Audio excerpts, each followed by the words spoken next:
Bonjour à tous et à toutes. Ma capsule d'aujourd'hui sera sur le PN et son entourage. Alors, déjà, il faut bien savoir qu'un PN en général, un pervers narcissique, a eu un père ou une mère narcissique ou même les deux, hein. Il n'a pas eu le droit d'être, il n'a pas eu le droit d'exister.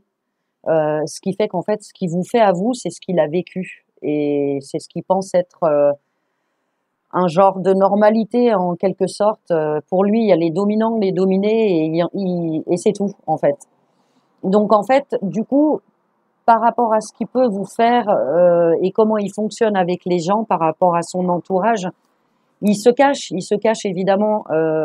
Si vous avez vécu avec un pervers narcissique, vous le savez très bien, qu'ils sont très différents quand ils sont avec vous, hein, quand vous êtes deux, et quand il y a des gens à l'extérieur. Alors, il pratique la même chose avec les gens de l'extérieur, c'est-à-dire qu'il se fait plaindre, des choses comme ça. Et à aucun moment, les gens à l'extérieur peuvent s'imaginer ce qu'ils sont réellement. Vous-même, en le vivant au jour le jour, vous avez du mal à l'identifier comme étant quelqu'un de toxique. Et généralement, ils mettent énormément de choses. Ils construisent énormément de choses dans le paraître autour par rapport aux gens qui les entourent, au travail, en amitié, hein, sachant que un pervers narcissique n'a pas du tout de sentiments. Donc en fait, ce sont tout des choses qu'il mime, hein, l'amitié. Voilà.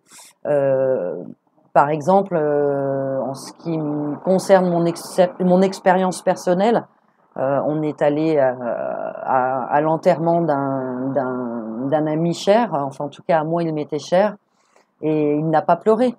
Voilà, il faisait une tête de circonstance, mais à aucun moment il n'a pleuré. D'ailleurs, ce sont des gens qui ne pleurent pas ou qui s'arrêtent d'un coup. Quand vous leur dites que ça marche pas, ils s'arrêtent net de pleurer. D'ailleurs, c'est assez spécial à voir. Mais du coup, en fait, il faut comprendre que l'entourage ne peut pas comprendre qui ils sont.